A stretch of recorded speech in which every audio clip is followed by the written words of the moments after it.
I'm Rex Buchanan, the former director of the Kansas Geological Survey. The date is June 18th, 2020. I'm at my home in Lawrence, Kansas, interviewing Lon Frahm, who is at his home in Thomas County, Kansas. We're conducting this interview over Zoom.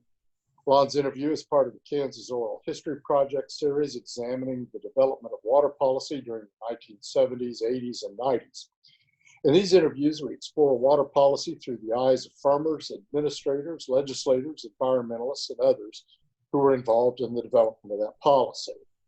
Lon is a sixth-generation farmer and resident of Thomas County, where he owns and manages Frahm Farmland Incorporated, a farming operation of 36,000 acres, where the primary crop is dry land and irrigated corn.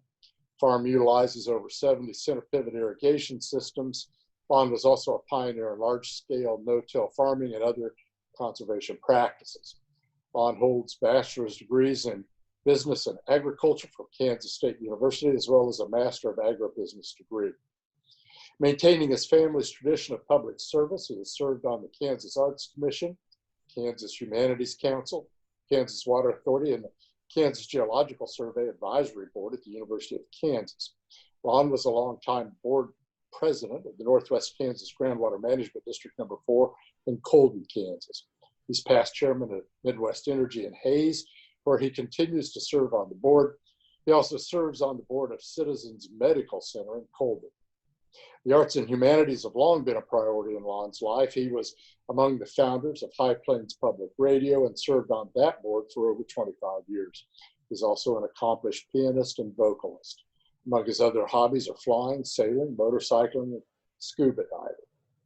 The Kansas Oral History Project is a not-for-profit corporation created to collect and preserve oral histories of Kansans who were involved in shaping and implementing public policy during the last half of the 20th century. Recordings and transcripts of these oral history interviews are accessible to researchers and educators through the Kansas Historical Society and the State Library of Kansas. Good morning, Lon. Thanks for agreeing to contribute to this series and to our initial attempt to record these on Zoom. I appreciate your willingness to give this a shot. Okay, great try. Sorry to have made this so delayed, but I'm here going. Well, I appreciate your willingness to do this, and in terms of starting off here, why don't you just describe in a little bit more detail the kind of farming you do, and also how you got into what I assume is a family business. Right. Like you said, I was a sixth-generation farmer. I grew up as kind of the unwilling employee of my grandfather and my father. I say they paid me just enough to stay on the tractor that I had to pay attention, although it was never anything that I was going to do. In fact, farming is something I said I was never going to do until I got to the end of college, and all of a sudden I realized how the world worked and how everything was organized, and it made a lot more sense to come back than to go to work for somebody else. So my loan officer kids me that I never picked up my farming card, and I think I still don't have my farming card, but it enables me to be more objective and to look at a lot of these issues more as an economist than a farming is in my blood kind of person, which I think is kind of the norm around here. I came back in 1980. My father died very suddenly in 1986, actually 34 years ago tomorrow, and I found myself in charge of a huge amount of debt at a very young age, and water was a huge part of that debt. It was going to be the only way to pay it off, and it was all tied up. All the loans, what we did, it was all tied to water. And so in some ways, the choice was pretty clear. It was continue on the water pumping path or sign it all over. I guess we've never really said that. I've never really said it that way before to you, Rex. Okay, before we go on, make sure it helps when you get a little closer, because occasionally I'm losing, all right. In terms of sound quality. Okay. When you say, first of all, when you say you don't have your farming card, you just mean it. I grew up on a farm. I walked off the farm thinking I'm never going to go back again. And as opposed to Yeah, you, I I never did go eventually back I left again. the farm when I was in grade school. I never thought I was coming back. Okay. I And did. so when you say you don't have the farming card, it's because you didn't grow up with that sense Right. from No, day no one. 4-H, no any of that stuff. No, no, no. Working on the tractor was just a way to earn money to go do something else. Okay.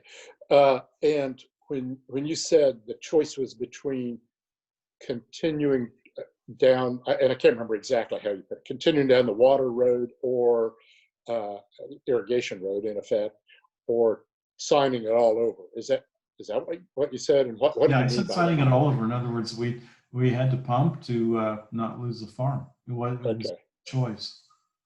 Okay. So in effect, going back to dryland farming is not in the cards. How big was that operation that you inherited at that time? When my father died, we were 6,600 acres, and today I'm about 36,000, which isn't all that unusual, but the percentage that's owned by myself and family is rather high, which does make us a little more stable, established, tied to the community, so to speak. Okay, so of that 6,600, how much was irrigated? Oh, 3,000. Okay, so half. We had 20 or so pivots back then. There's over 70 now.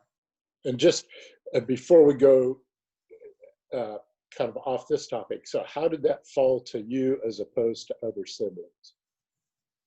I'm the oldest of three. I have a younger brother and a younger sister, and it fell to me as the oldest kid. And my younger brother and sister they have retained ownership. They've never really actively been involved, so it fell to me to try to keep everything together. And that was, you said tomorrow's the anniversary of when your father died. How many years ago was that? How old were you at the time? 27. So did you, and I don't mean to get too personal because that's not really the point of this, but Personal is fine. did you, was that a difficult decision? To state there were really an awful lot of my life. I say there's really been no decision. The answer was pretty clear. So Well, I mean, you could have. saying myself that as we're talking about water, I personally never drilled any of these wells. It was all done by the generation ahead of me, and I was the person that was in charge of trying to make it work or hold it together. And I've noticed there's a real difference in concept and attitude. If you were the guy who drilled the well 2 generations ago, you have a different idea about shutting it off. That if you were the guy that purchased it with $1 million mortgage, or you're the guy that inherited $1 million mortgage from your father, it's almost a whole different deal. It's generational. Does that make sense? Is it generational or personal? In the sense of if you drilled the well, do you have more attachment to it as a result of that? No, Or I is think it, I think if you drill the well, you're more responsible for it, and you can change your mind and have regrets, or say, hey, maybe this is not the right thing that I did. But if you're the son that inherits a debt and a well, that becomes very difficult to say, oh, on moral high grounds, I don't want to pump water anymore. But by the way, there's $1 million mortgage on this quarter. What do I do about it? And so my generation, and I think in the next one, most of us, we inherited debt, and we did not make the decision to develop the land, to develop the irrigation.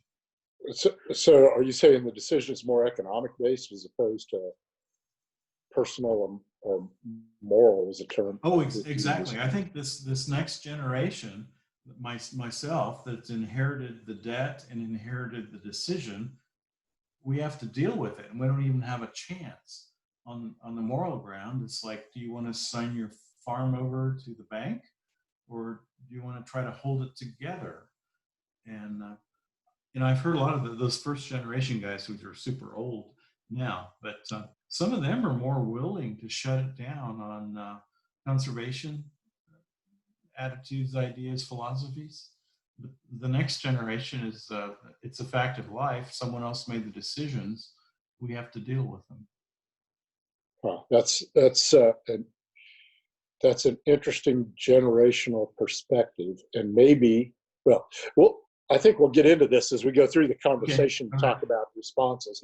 Well, Talk a little bit then about your engagement with on the irrigation side, and I understand, and people that watch or read this should know, you do a fair amount of dryland farming as well. You might touch on that. Exactly. Everyone thinks I probably am the largest irrigator in Northwest Kansas, but I have about 10,000 acres that's irrigated, but there's another 25,000 acres that's dryland. So actually a lot more dryland farming than three times as much. Okay. Back to the irrigated versus dryland, I figured that as far as inputs and outputs, and it's interesting in the value of the land too, 1 irrigated acre is about the same as 3 dryland acres. In terms of inputs? In terms of inputs and in terms of outputs, we would say somewhere between 2 and 3. And the price of the dryland versus the irrigated is between a factor of 2 and 3.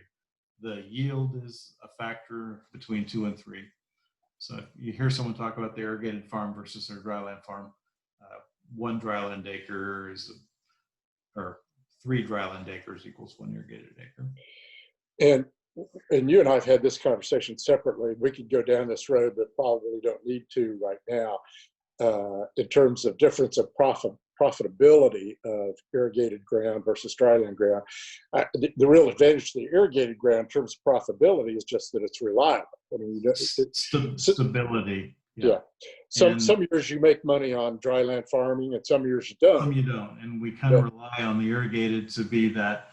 And I say around here, the whole reason our dryland market is where it is the stability. It's the irrigated farmers that have a stable income to put money to bid up the dryland market. And support the other side. Yeah, exactly. We can take that risk on the dryland because we have that consistency of the irrigated. Okay. Yeah, and I think that's a real interesting sort of economic interplay that enters into this whole conversation, obviously. But let's talk a little bit about then, as you began the farming process, what farm organizations or how did you approach? What was your relationship with, say, the Groundwater Management District? This is what year when this happened to you? What remind me again? Okay, I took over in 1986. Okay, so and the GMD was formed in 76. About then, mid to late. So it was in place in 78 by the time I came along. So yeah, right. We can look that up. But so it was well established by the time. I assume you didn't have a huge amount of interaction prior to 1986. No, I didn't. And when did that begin? I can tell you when I got really involved was about 1990, and there had all the studies had been done for a zero-depletion policy, and I was the director at the Thomas County Bank and an employee, and this sent up alarm signals. It's like at that time I think they determined they would have to shut down about 85% of the irrigation in the county to achieve zero depletion. And as a lender and as a farmer, I had this huge vested interest, and it all came up on my radar really large. And I chose to get involved in the Groundwater Management District at that time when all of a sudden there was the thought on the horizon that our irrigation might be severely curtailed. And zero depletion just basically is what it sounds like. And basically you could only remove the amount of water that was in fact naturally replenished. At that time it was like a 85%, 15% that was kind of published. And I think everyone was happy to not pay a lot of attention until that came up on the radar, and the lenders and the landowners and especially the people with millions of dollars worth of debt. Yeah, and I think in the years since then that ratio has been changed, certainly in some places. I don't think that people believe you have to be quite so draconian, but at the time that was the prevailing conventional wisdom. So did you just begin that process by going to meetings, or at what point do you take the leadership role in that? I ran as soon as I realized this was going on and the way to have a voice. I ran for the board, and I was elected in I want to say 1993, and I stayed there for 20 some odd years. And how long, and when did you become president of it? Oh, probably after the first few years. And I was president for a long time. And the GMD manager was Wayne Bosser. It was Wayne Bosser from day one, his entire career, was there until he retired. You just don't see that. Someone spending essentially 40 years in the same position. And I think, Wayne kind of set the bar for an awful lot of that stuff. That we were the most respected GMD, and he was the most respected manager. The stability and he certainly, in addition to providing that stability, came up with a bunch of ideas about how to manage, particularly the Ogallala in your part of the world, that met with greater or lesser degrees of reaction. But he was certainly creative in this process. Is that a function of Wayne? Is that a function of the board? Is it what? No, I think it's definitely a function of Wayne. Definitely.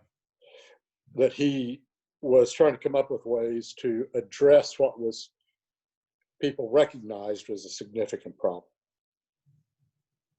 Right. I wouldn't say the board was there. Not at that time. The board didn't lead. The board kind of followed, and it really was Wayne's operation. But having said that, some of the ideas that got floated, so to speak, in this process, zero depletion was one. There was a period, an idea called the two pools concept that I remember the water office promoted for a while. Nasty. Yeah. I was on the board during all that. Yeah. There was also, in that time period, weather modification was a big issue, right? Yeah, it was. Of course, we didn't invent it. It came from Southwest Kansas, and we kind of expanded on that project. And gosh, what to say about that? Is it still going in Southwest Kansas? As far as I know, it is, but it's certainly been dramatically reduced. And I know that when Northwest Kansas pulled out of that, that became that made it really tough for that to operate. And it was the GMD #1. It was doing somewhat for precip increase, but mostly hail suppression toward later on. Yeah, that it's interesting how the whole theory was that yes, we're enhancing rainfall a little bit, but mostly suppressing hail. Right. And in suppressing hail, we're enhancing the ability of water to turn into grain. If we have, say, I think it's 13% every year around here, and any given year, 13% of our crop is going to be lost to hail. And if it really is about turning our water resource into dry matter grain resource, if we can stop or curtail the hail, then we've made a win in like not wasting our water or making our water. And I think that whole philosophy was kind of lost on the community a little bit. That it was really never explained that way. And coming from an economics background like I do, that makes like perfect sense. But I don't think it was really ever sold that way to the community. I think you're right. It was typically sold as sort of almost like an insurance policy, that you're going to save people money on losses from hail, and that raises all sorts of questions about who should pay and why. Exactly. Not to go off on too deep into weather mod, also at this time, or fairly early on, mandatory metering is part of this process as well, right? It came on a little bit later than that. Gosh, for years, it was you just fill out your own card yourselves. And when it very first started, there was kind of uncertainty about, okay, do you report the very maximum that you're allowed just in case someone wants to take it away? Or do you report kind of a minimum because there's word out there that we're going to get taxed on the water that we pump? So there were there's two mentalities, and it was, you know, his old joke about all it took was a lead pencil. And I can say, yeah, we delayed that as long as we could before it was phased in. And as I recall, it was all part of the Nebraska lawsuits when they came down into the Kansas watersheds and say, hey, if we're serious about this stuff at all, you guys are going to have to report, and it's going to be very specific. I was back in the day, if someone had been violating rules, or if they were under monitoring of the GMD, their penalty was getting a meter. You can imagine that. That's how you got spanked, was you got a meter. It's interesting that you put it that way, because you can see the motivation for reporting maximum is that or the old use it or lose it mentality. Exactly. You don't want to lose it by underreporting. You also don't want to bring the state down on your head by over-reporting. In some respects, I assume that a fair number of people did make a good faith effort to try to report what was actually used. Because it seemed like such a low priority issue, I think a lot of people didn't pay very much attention. Oh, that's okay. That's interesting. Make up a number. You know, it doesn't matter whether it's high or low. Let's just get it off. No, I know, I'm serious. No, I'm sure you are. And I think there was a fair amount of, if I have a water right of X, I'll just report X, because that makes sense. I'll make up some lower number because there's no ramifications. Sure. Well, I think part of the reason I bring all these things up is not so much to go into a rabbit hole about metering or weather mod or these various ideas, but clearly there was a lot going on in that district trying to approach this whole issue that everybody was struggling with and continues to struggle with. And that GMD was trying to do that with Wayne's leadership, but also the board must have been fairly supportive, or Wayne wouldn't have had a job. I mean, those GMD managers didn't all sit there forever. Some of them didn't last very long. No, but I think because Wayne had been there so long, people would, and we knew he was so well respected, we would defer to him just automatically. Because if you think about it, nobody on the board hired Wayne. Wayne formed the thing up. And so everybody that was on the board was kind of a product or a result of, or trained by Wayne. So I think his perspective and personality can't be underestimated for that reason. I would agree that, and he had a fairly firm but winning personality and knew his stuff upside down. It's pretty hard to argue with somebody like that. Let's talk a little bit sort of about the philosophy of this GMD, because this is, to me, is really, really important as part of this story. GMDs are formed in the 70s as an attempt to provide local control over a state issue. The federal government isn't much of an issue here because water rights are regulated by the state of Kansas. Yeah. But the question really becomes, who's gonna, if we've got a problem, who's gonna deal with it? Is it going to be the state, or is it going to be the folks on the ground? And GMD was the answer was it's going to be local control. Does that fit with sort of your sense of philosophy? I think that fits with the philosophy, and I think that fits with the legislation, but that is definitely not, in my idea, how it really turned out. I would agree. It was an attempt at local control that I think probably the original framers of that legislation had grander expectations. I believe that's what they meant when it was framed. Yes. So why didn't it work? Yeah. By the time I was on the board in the mid 90s, it was pretty clear that local control was a nice phrase, but there was really not local control. The state, through one of the arms of the other, was essentially telling us what we were supposed to be thinking, and perhaps we didn't assert ourselves enough at the time because, again, we didn't have meters. It wasn't a big issue. But, as time went on, it was really obvious that Topeka, in one arm or the other, was taking more authority, and almost like we were, puppets is the right word, but local control really didn't exist except for in name. Do you think Topeka was responding that way? And I would say primarily in the form of the Division of Water Resources. That's because they're the primary regulatory. What year did the Water Authority come to be? The Water Authority enters in this as sort of a coordinating feature, but DWR is probably the driving regulatory arm in terms of I always water felt quality. like the Water Office was where a lot of this "we're not in control anymore" stuff kind of happened. Absolutely. Some of these ideas that we've talked about already, particularly that two pools concept, that came directly from the Water Office.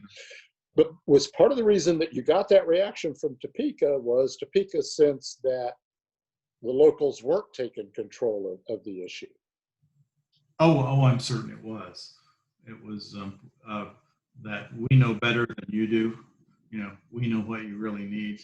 We know, and to put this in perspective, 1% of the state of Kansas population lives in Northwest Kansas. 1%. Right. And You're not 9% lives west of Salina. Yeah, you're not including Salina. Yeah, you're not dealing with this from a politically strong. No, it's like we don't even count. But having said that, I think that whether you call it the Water Office, Water Authority, or DWR, I think had, for example, they thought that they were seeing attempts to deal with the issues, that they would have been happy to let local control go its own way. Is that an unfair statement, you think? Oh, I think they would have been happy as long as local was doing what they thought should be done. You've got all these choices as long as you pick this one. And my whole deal was, okay, if you think you need to make all the rules, why don't you come out and live here? Living here is a whole different deal than living in Topeka. And everything is marginal out here, and it takes a lot of effort. It takes a lot of things that you don't have to have if you live in Topeka, Kansas. So that's what. Go ahead. That's what you think they didn't and probably still don't understand? They don't not understand, but appreciate. Okay. I had this conversation with Wayne once. It's a local control question, and his answer was somewhat like what you just said, but he also said that as a manager, which I think that was his title. If it wasn't, it's, in effect it was. He said it's really hard to talk to somebody about reducing or shutting down irrigation when you have to go drink coffee with them every day, as opposed to somebody who sits in an office in Topeka and tells somebody 350 miles away what to do. Do you think that played into it too? Well, the 350 miles makes my ears perk up because that the more distance you have from an issue and the less you have invested personally. And where should decisions be made? And when you're talking about the local and the local control, I think even starting in the 90s, the local control was just something they said to us so we wouldn't get mad. But was it a flawed concept? No, I think the concept was perfect. It was, when the Water Office was formed, all of a sudden you got a whole bunch of people with a whole bunch of jobs and a whole bunch of salaries and a little bit of a task. And they just drilled down and focused on us, and no one here had a whole bunch of salaries and careers. So,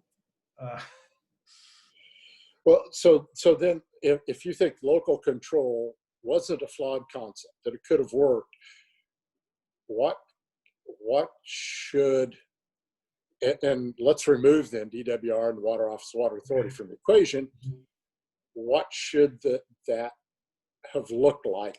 What should local control have done at that point to deal with the issue? I think it could have worked better, but I think a lot of people, it was such a non-issue, people didn't take it seriously. As long as it doesn't affect me, or I've had that feeling when I was in the board, it's like, you'll take care of this for us, won't you?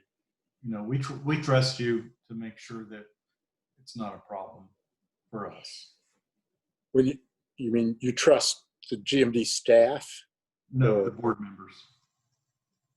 Okay, I'm not following.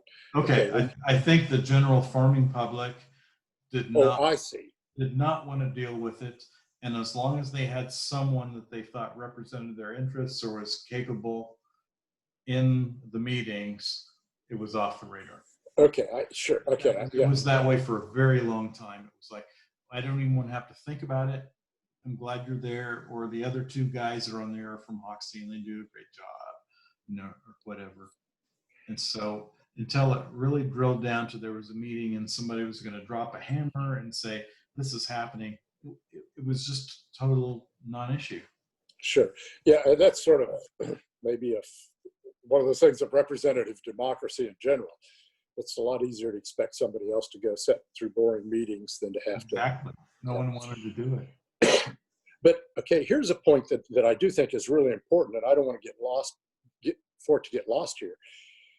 In spite of everything that we just talked about, from my perspective, and I think this is a pretty widely held idea, Northwestern Kansas GMD was far more progressive than the other two GMDs in the Ogallala region in terms of looking at these issues.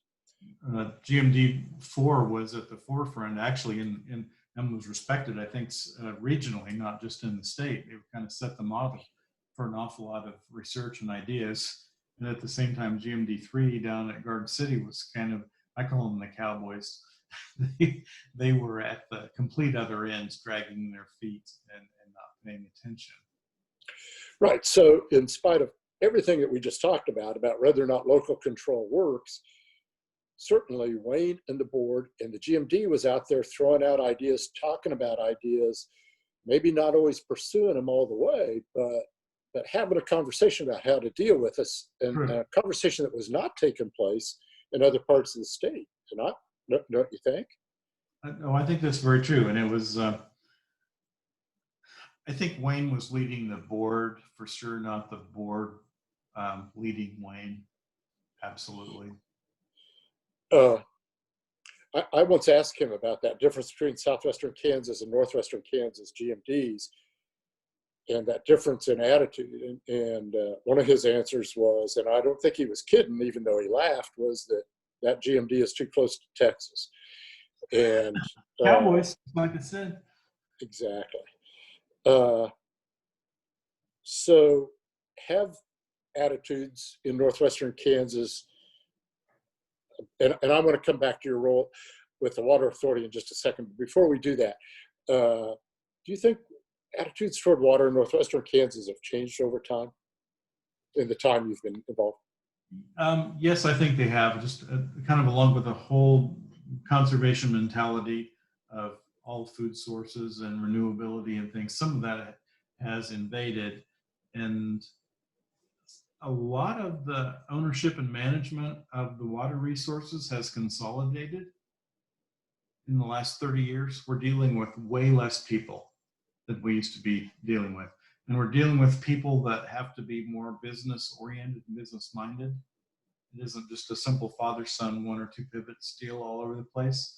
There's a lot of people that have 20 pivots, 30 pivots, and I have 70 pivots. And so you're dealing with the more sophisticated group of irrigators, and people have to take a lot of different things in mind. And then the role of the lenders in all this has probably been underestimated, because if you're an irrigator, you probably have debt. I can almost guarantee you. The majority of farms in Thomas County don't have debt, but they're dry land. But if you're an irrigator, you need money to operate on. The numbers are just too huge. And so your involvement with the lenders are more involved than they used to be. There's a whole bunch more parties that are involved that used to be. And so the level of sophistication that's involved in all these issues is a lot higher than it used to be. And it's maybe the opposite of being in Texas. And so there's a lot of eyes on it, a lot of things thinking. One ramification of all of that has been highly increased efficiency in terms of water use, what do you say? Sure. And my longtime attitude I've held is that almost everything that is good for the environment is good economically. There's very, very few times that economics and environment don't line up.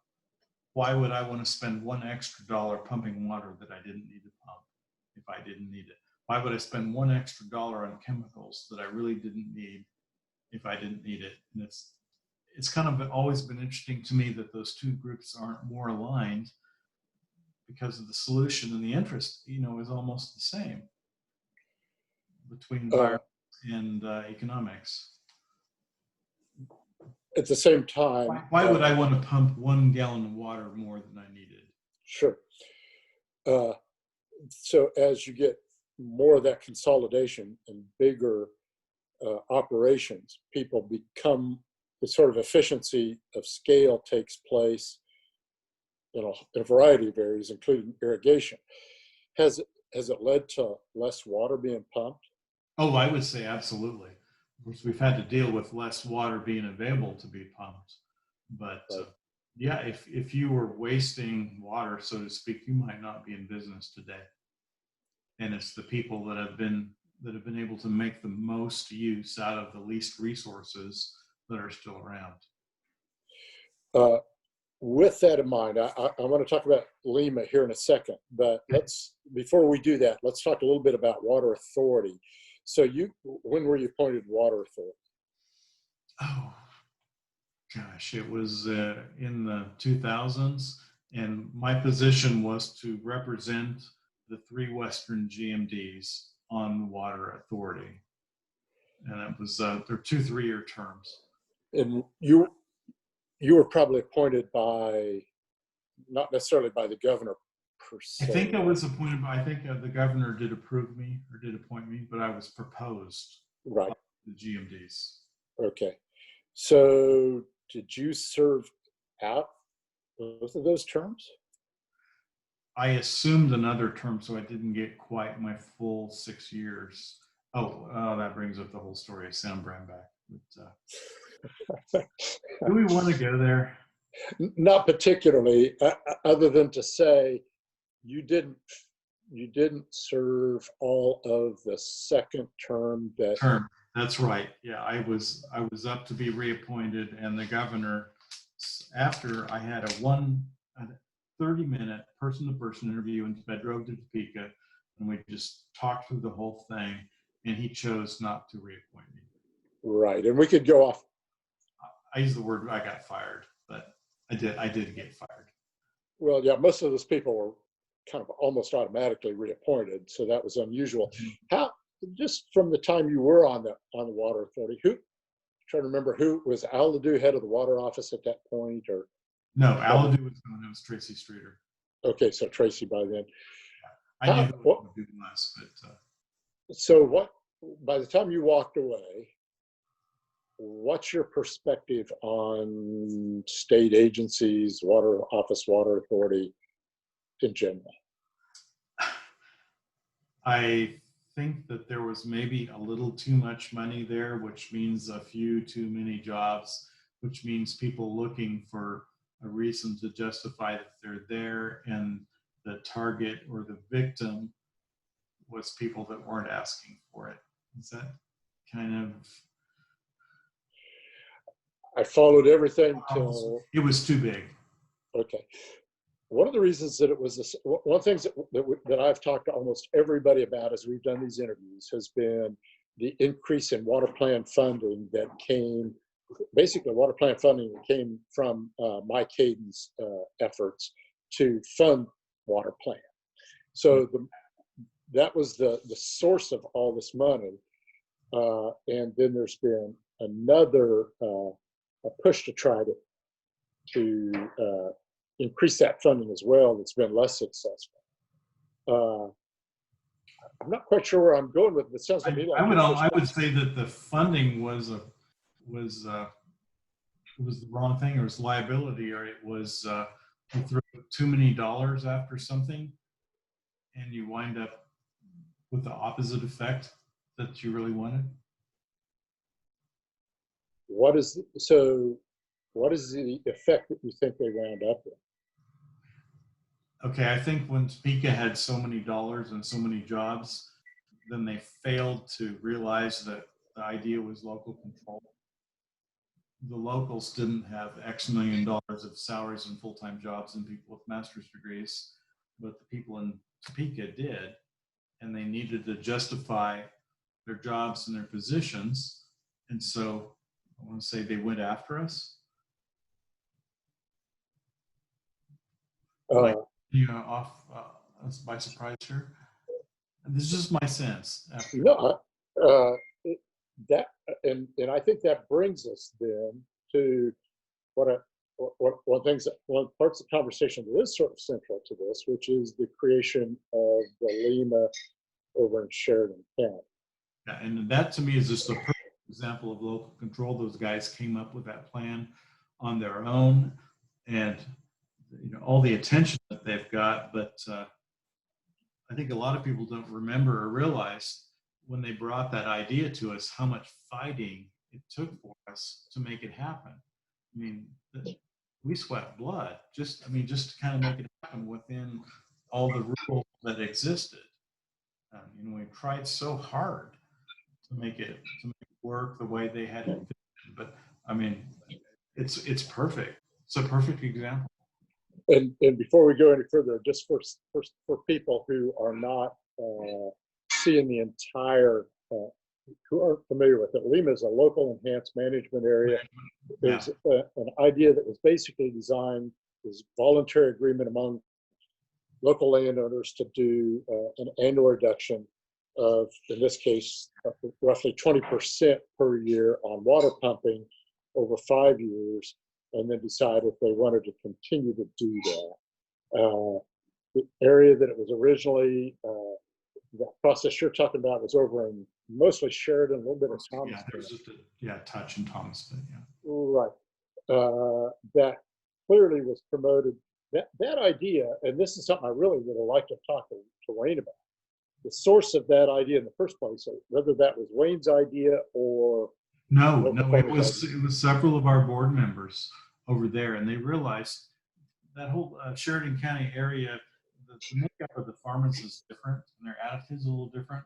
There's a whole bunch of guys that are kind of mid-sized, not really big, not really small, and they had a cohesive. They follow the leader a lot. One has a new farming practice, and everyone is quick to copy it. And they all went to the same church, and they all drank at the same bar. I mean, let's be honest about this. Well, but that may be really important because it was. I think that's the whole reason it happened. One of the things that was central to this, and I did have this conversation with Wayne, was how many meetings and how many conversations went into this, which you've touched on. We think between 60 and 100. Right. 80 was the number Wayne threw at me. Oh, okay. And so you're about right. That these people talked this out, and they probably couldn't have done that if they didn't have a certain amount of sort of cultural values in common. And one of them, which was their desire to let their kids continue. Exactly. And then their shared economic interests, which I don't know a lot of people want to say, is that they all sell their grain to the Hoxie feed yard as high margin. And they knew that what's good for the goose is good for the gander, or if that kind of failed, they would fail.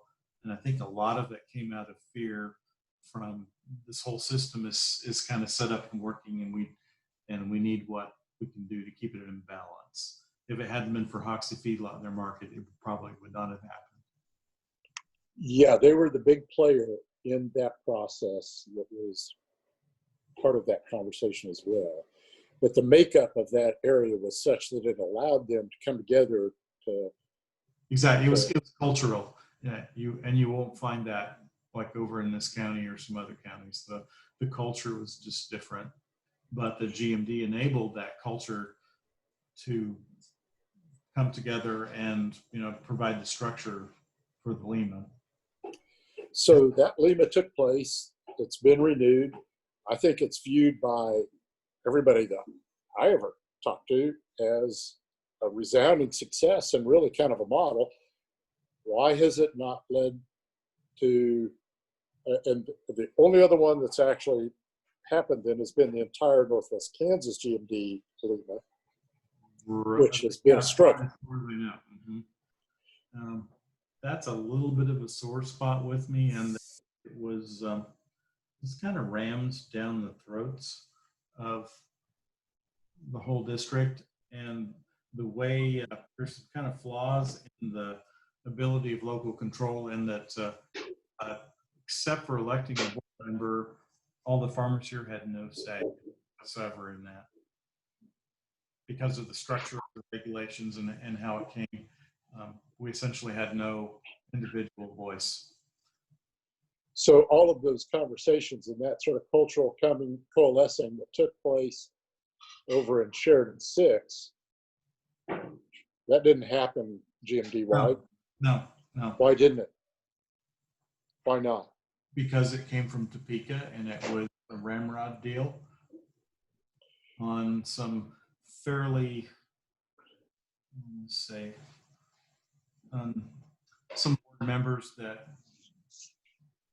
maybe didn't stand up and represent, some board members that were kind of just receptive to being told what they needed to do. And by a bunch of, this is my really, really big deal with the whole thing, is that the board was set up on some county lines, and the counties that had a huge amount of state had very little voice. There were just slivers of irrigation in like Cheyenne County and Rawlins County, and they had a board member.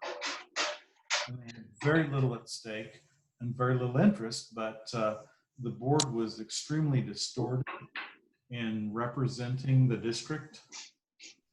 And there's taken some measures to that. That is really rather unmotivated, uneducated board that was ready to have stuff rammed down their throat by staff in Topeka. And that's my big beef with the whole thing.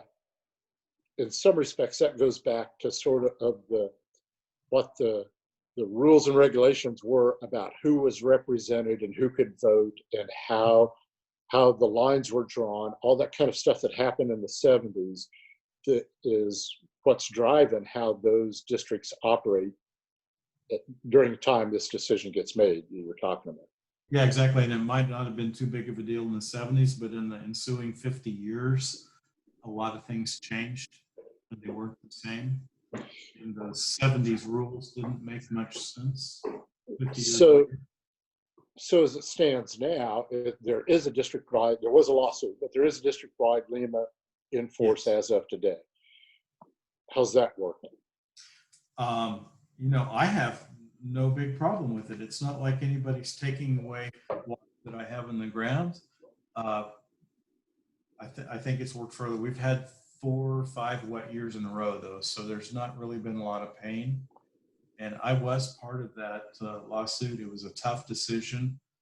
And at the end of the day, what my decision was, I'm not opposed to this restriction on pumping, but I'm certainly opposed to the method used that it came about. And again, it was the Topeka ramrodding down the throat of some naive board members. It just angers me.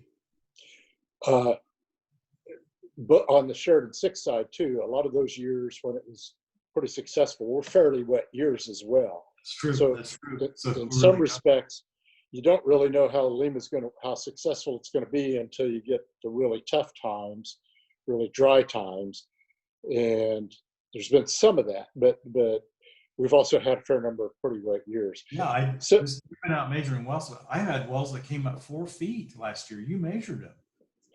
And this is irregardless of the Lima pumping restrictions. And so how can you say it did anything if I'm already not pumping that much? Right.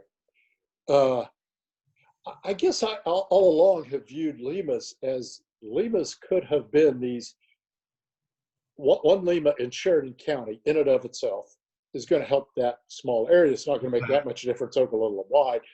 But it seemed to me that it was sort of this 1,000 points of light idea, the George Bush idea. If you have enough LEMAs, then you're starting to really make a big difference regionally. And yet, for maybe the reasons that you've talked about, they get talked about in a lot of areas. They've been talked about in southwestern Kansas. They're talked about in some non-Ogallala GMDs. They don't seem to want to happen. Is that right? Yeah, I think, well, everything winds up being down to everything's personal, everything comes home and it's in your own backyard. And so it's your self-interest versus the interest of the whole community. And see that Hoxie group, they actually have an interest, I think, in the whole community, which doesn't exist in a lot of other places. I think that's why it came there and that's why it was successful there. That is a really interesting statement, in the sense that having that community may be central to the ability for local control to work. Yeah, I think you're right. And yeah, I haven't really heard that articulated so much. Just as whatever aside, as the big guy or whatever, the township that I am, I have the majority of all the irrigated land. It's kind of like one deal. It's just me. So should I have my own Lima and get to how much I want to pump and not pump? What's the community interest? Over there, the community interest is the feedlot and keeping the feedlot going, because if the feedlot dies, the community dies and the farms die. And so they had this whole system. But yeah, why? And what size zone do you want to use? If you want to go on a township basis, I should have my own Lima or my own district. And in all fairness, there have been areas in, I think, particularly West Central in GMD1, where some of the feeders there have talked about trying to come up with LEMAs, because it's in their best interest to have a sustainable source of grain. Exactly, sustainable was the key yeah. one. A couple of other things real quickly. One of the roles of the water office, and the water office gets a lot of its direction from the water authority, has been planning. During the Brownback administration, there was I would challenge that. I would say that it felt like the water office was teaching the water authority. Okay. That was the feeling that I had. Yeah. Okay. High dollar jobs and master's degrees. Would we get $10 a day or something like that for being on the water authority? We got like some per diem of nothing, basically. Right. And you've got all those people with careers in relatively large salaries that being fed to us more than we were directing them. One of the things that they did was a pretty extensive water planning, and this was when Sam Brownback was governor, fairly extensive water plan process again. And a lot of it, one of the two focuses, one was reservoirs and siltation, but the other one was Ogallala. It feels to me like, as an observer of this process, there has been no shortage of water plans. I would agree with that. The struggle has been to bring those plans to fruition. Is that? Well, again, you see, the plan came from Topeka. The plan didn't come from Thomas County. And so Topeka makes a plan, and then they bring it out here and say, here's your plan. We're going to like it.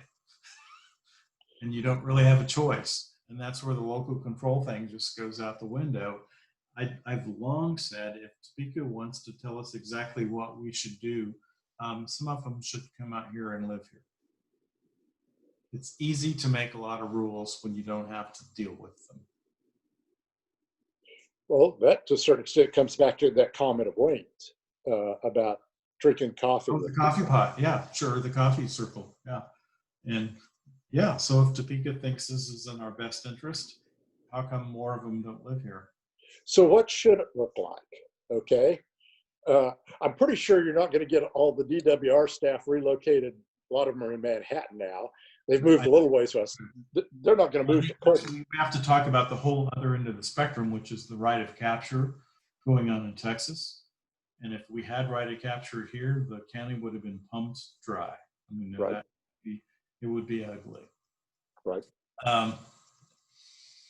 But you know, once the gate is open and the horses are out, you can't really. So the gate was open, so to speak, in the 70s. But the only reason that someone didn't have a well was they couldn't borrow enough money, or they didn't want to take the risk. You know, that was essentially all shut off in about 1980. Right. Really, what should have happened was, it's sad that there was unlimited development available. I mean, in retrospect, and I understand a lot of it was actually political. No one wanted to be the politician that said, no, you're not allowed to drill a well. Right. Until it was out of hand. And like I said, you know, the gate was open. And so now we're left to deal with that, that political situation. But, so having said that, given the situation today, occasionally you hear about consolidation of water agencies or different legal approaches. What would you change in terms of the regulatory regime today in light of that history? not being able to change history, just what should things look like today? What would you do today to change it going forward? I mean, clearly that idea of local control is really appealing. I think it's appealing to everybody, but for various reasons, it didn't work. The structure of the local control is flawed. Like I said, if you're a landowner irrigated here and the Lima came in, it never came to a vote. Your voice was essentially never heard except for through a board member that I guess you could have, and actually there's been attempts, in fact, they came within just a handful of votes of overturning the entire board here a while back. But that is really the only true input that you have as a landowner irrigated here. And so I think that's the flaw, is the way that things can happen without people having any direct input.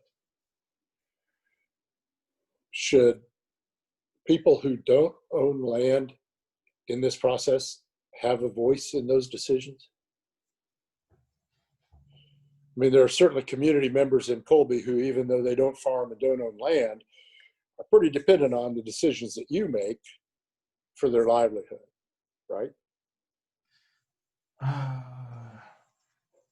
Yes, and well, see, actually they do, because the cities have a seat on the water authority, or I would say that it would make sense. There's no one on the GMD board that it represents the city, but I can certainly see having a GMD, again, the GMD board, I said that's flawed in how it's structured and who's there, and that's one of the problems.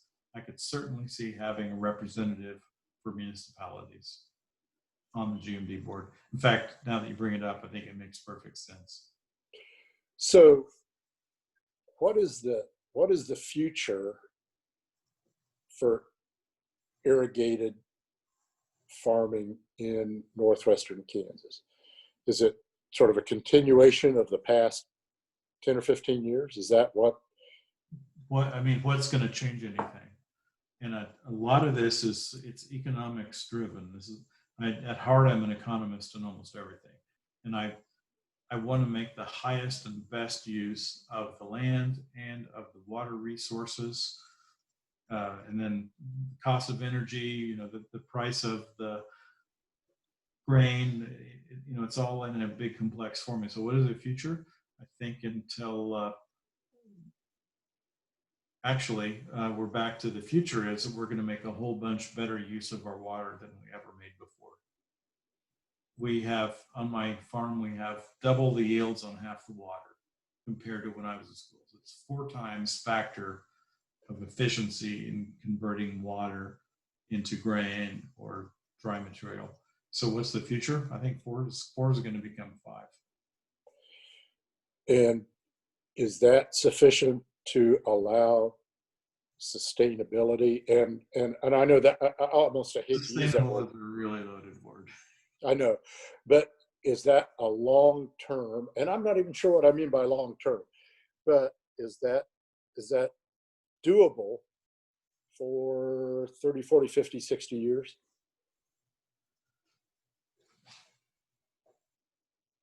Doable.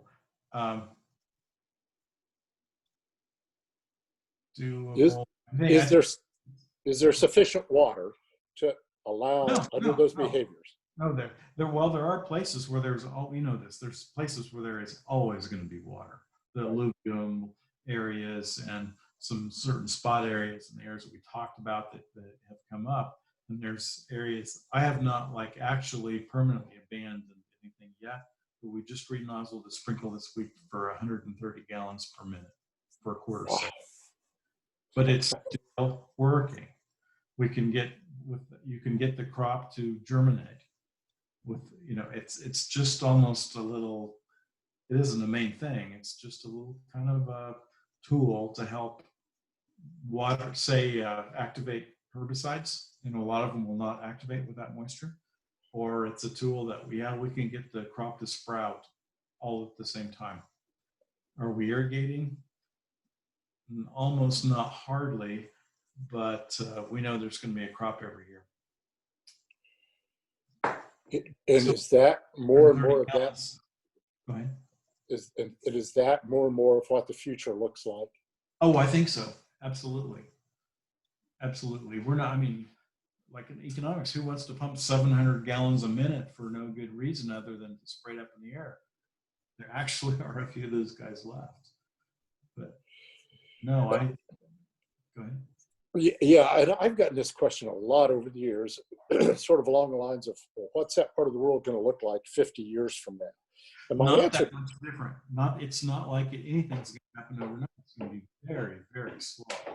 You say, oh, we're going to come out and it's all going to dry up and blow away. No, looking at Texas areas, but no, everything's going to be so gradual that almost no one's going to notice. yeah, that's what I've always said. It's not, you're not going to wake up some morning, turn on a tap, and no water comes out. It's not going to be like that. You are going to see a lot more timed irrigation, a lot more efficiency. And 50 years from now, people, might be able to behave in slightly different ways. But it's not like it's going to all turn back to buffalo grass. No, it's all going to happen so slow that okay. It's all urgency, whatever.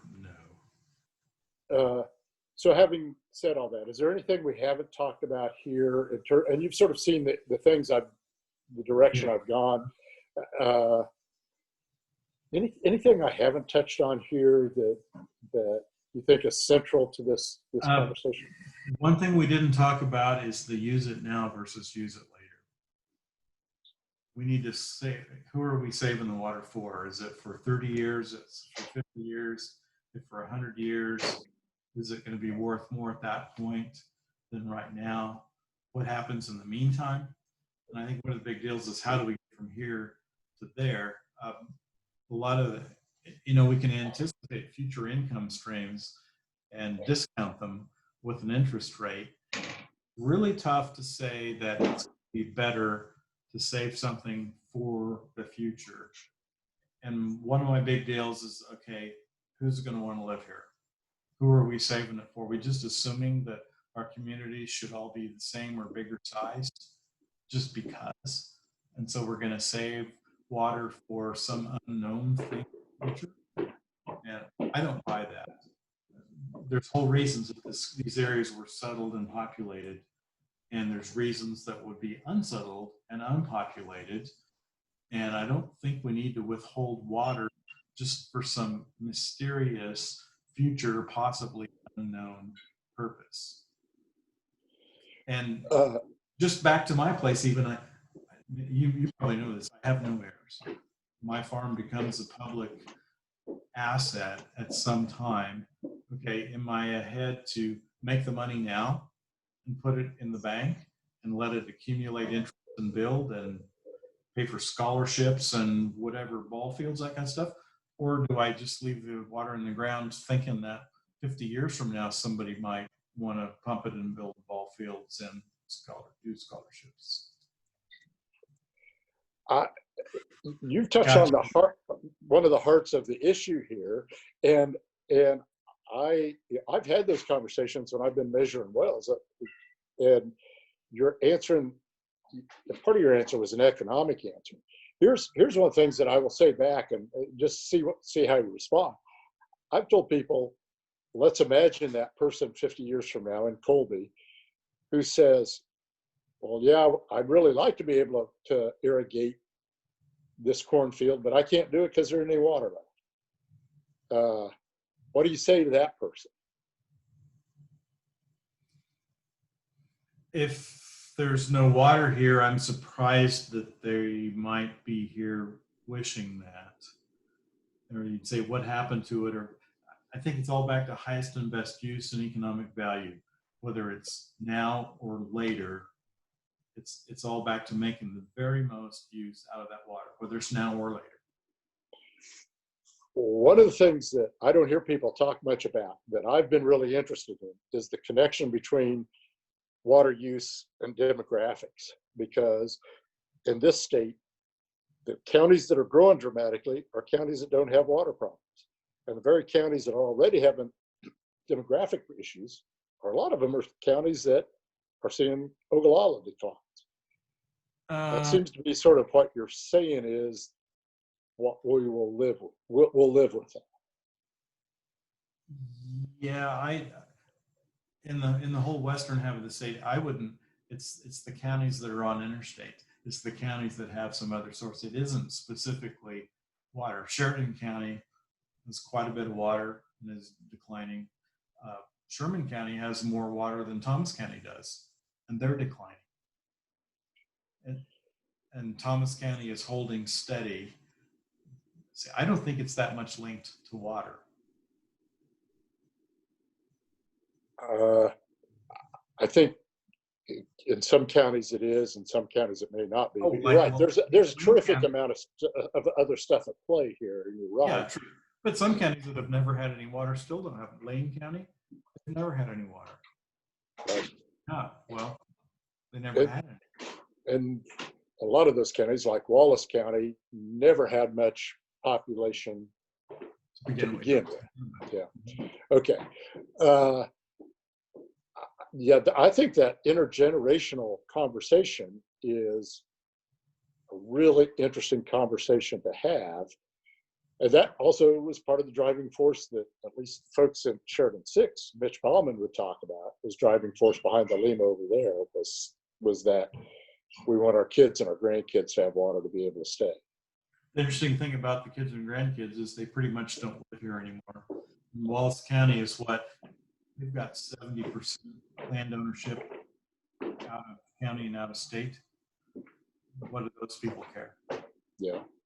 They live in Denver, Phoenix, Dallas, whatever. Send me my check.